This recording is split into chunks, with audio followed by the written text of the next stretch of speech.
gihatag atong pakpakan. John Leoncio A. Pastor. Salamat, Lunas. Akong pagkakon. Luma, ang isal sa pinamalan. O mga membro sa Pagpinas Pinamalan. Napakaidugang istorya-istorya. Labi na yun sa kalambuan sa kahintang natin sa Pilipinas. Ampunan ta na kining pang-gobyerno na pagkaroon makatubang sa pangangailangan nato. Maraming salamat. Sa pagpapakan ang former cabinet secretary. Salamat din yan. Diluon sa lawas makaligon imong edad patason ugat mo balik-unon si Mrs. Sa inyo ang kalampusan sa atuang Pigamalo Tuba Winery ini sa Barangay Pundol sa Lungsod Daloon. Unang-una, gikan sa ahong opisinahan o sa 15 sa Gunyang Bayan, tunol na ko ang among pahalipay o greetings kaninyong tanan sa tol sa atong Pasko o congratulations sa inyong ang kalampusan. Ika-23 katuig nga kasumaran sa foundation sa Pigamalo ini sa Lungsod Daloon. Pata! So yun kang 23 katuig? We'll be giving a certificate for our honorable ones for sharing his valuable knowledge as a guest speaker during the 23rd Federation General Assembly and Christmas Party on 17th day of December 2023. Mananagat sa luon Pigamalo mao ang naghimo sa labi ang bahalina diluon. Hala mga higala tanan mga pulanon dilawi ang bahalina diluon sa lawas makalingon imong edad patason ugat mo balik-unon si Mrs. Malipayon. Pigamalo federasyon sagad may mag-uuma mananagat sa luon. Pigamalo mao ang naghimo sa labi ang bahalina diluon. Lihong mo para suporta sa atong pundo. Binutan doon nga pa dayag sa kagalingon kami ako sa kamananambal sakripisyo na ko ang nindot kayo na ako mga classmate kinang kamaot ka mo sabot sa kahintang sa labing gamay mga alunan dyan murelate ka na so ay mong panerbisyo naadod din mo ipunting kaya kung usalong good kalugas ang manilhin wa man do'y madaan ng sabot pero kung pungpong sa mga lanot ang naghimo sa usa ka likon nga silhig dako og agi paglimpyo pagpalambo sa atong katilingman. So congratulations to all of you. Merry Christmas gikan sa among banay. Happy New Year po sa 2024. Thank you very much. The 23rd Federation General Assembly and Christmas Party on the 17th day of December 2023. Dagan sa katuigan mitubo og milambo tungod sa katakusan naga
Ikaw pa rin ang ibigin,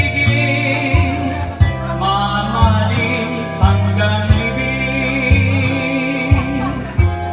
sa bugaw na buhangin.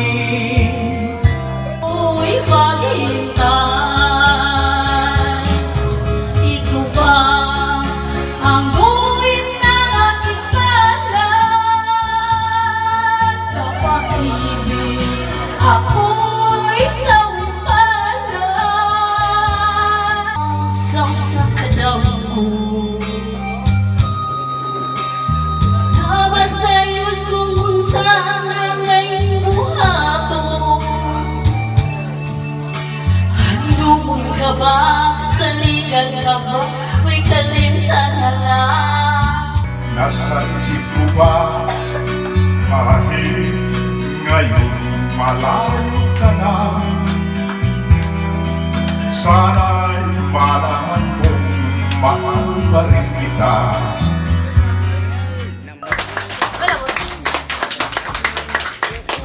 Okay.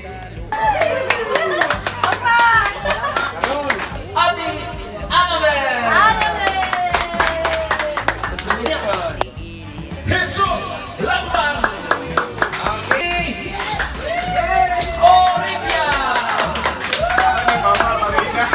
Bangga nila duha kung kinsa man ang maghimong magpabiling nga depende sa film. Okay.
Bahalina di luon.